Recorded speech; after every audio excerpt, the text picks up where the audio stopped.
চুরুলিয়া কবি কাজী নজরুল ইসলামের জন্মভূমি, আর আজ তা মৃত্যুফানে পরিণত হয়েছে। ওভারলোডেড বালি বোঝাই ট্রাকের অবাধ তাণ্ডবে গ্রামের রাস্তার ধ্বংসপ্রায়, আর গ্রামবাসীর জীবন ঝুঁকির মুখে। রাস্তার শোচনীয় অবস্থা আর প্রশাসনের উদাসীনতায় ক্ষোভে ফেটে পড়েছে চুরুলিয়ার মানুষ। রাস্তা মেরামতের দাবিতে তারা রাস্তা অবরোধ করে বিক্ষোভে নেমেছে। কিন্তু প্রশ্ন, এই বিক্ষোভ কি প্রশাসনের ঘুম ভাঙবে? গ্রামবাসীর অভিযোগ, 20 টন ধারণ ক্ষমতার রাস্তায় চলছে 80 থেকে 100 টন বোঝাই ট্রাক। এতে দুর্ঘটনা এখন নিত্য নৈমিত্তিক। গর্ভবতী মহিলারা হাসপাতালে যাওয়ার পথে বিপদে পড়ছেন, শিশুরা রাস্তায় পড়ে আহত হচ্ছে। এক গ্রামবাসী বলেন, এ যেন আমাদের বুকের উপর দিয়ে ট্রাক চলছে। আর একজন প্রশ্ন তোলেন, কে এই ট্রাকগুলোর অনুমতি দিচ্ছে?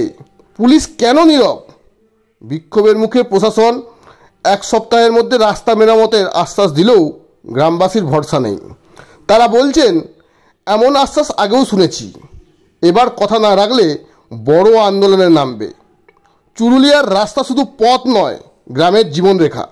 কিন্তু প্রশাসনের অবহেলা আর ওভারলোড ট্রাকের দাপটে তা আজ বিপন্ন।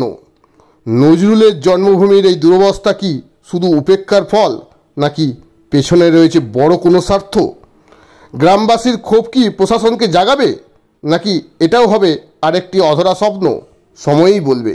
গ্রামাঞ্চল শিল্পাঞ্চলের খবর, ব্যুরো রিপোর্ট।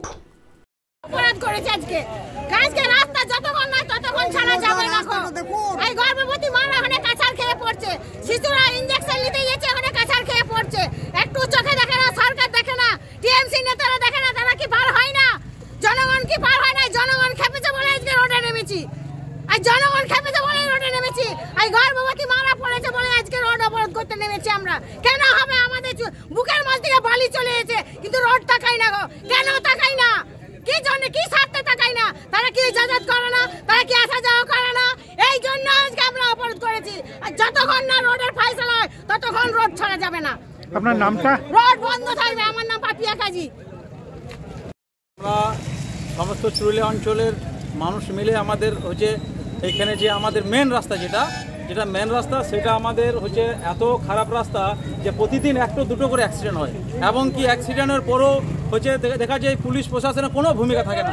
অথচ ওভারলোডিং বালি মানে সবসময় আর কি পার হয়ে যায়। কোনো গরিব মানুষকে, কোনো যারা রাস্তায় চলে তাদেরকে তোয়াক্কা না করে শুধু গাড়ি প্রতিদিন মানে আপনার শুধু 20 টন আমাদের যে রাস্তার ক্যাপাসিটি, তার জায়গায় 80 টন 60 টন বালি নিয়ে যাচ্ছে।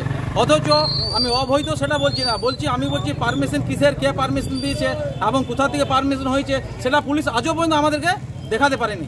তাহলে আজকে আমাদের মূল উদ্দেশ্য ছিল, মূল লক্ষ্য ছিল, আজকে আমাদের যে রাস্তা, সেই রাস্তাটাও যদি আমাদেরকে পুলিশ প্রশাসন এসে আমাদেরকে কথা বলেছে আমাদের সাথে, আমাদের যে চুরুলিয়া অঞ্চলের জনগণ সেই পুলিশ প্রশাসনের কথা রেখেছে। পুলিশ প্রশাসন বলেছে যে আমরা 1 সপ্তাহের মধ্যে যে রাস্তাটি আমাদের হয়েছে, এই রাস্তাটি আমরা মেরামত করার দায়িত্ব নিচ্ছি। আগামী দিনে যদি প্রশাসন ফেলুয়ার হয়ে যায় বা প্রশাসন যদি দায়িত্ব না নেয়, আগামী দিনে আমাদের এর থেকে আরও বৃহত্তম আন্দোলন হবে। এটা আমাদের যে চুরুলিয়া অঞ্চলের মানুষ সেটা মনে করার জন্য আজকে আমরা। কি নাম কি আপনার? আমার নাম রবিউল শাহ।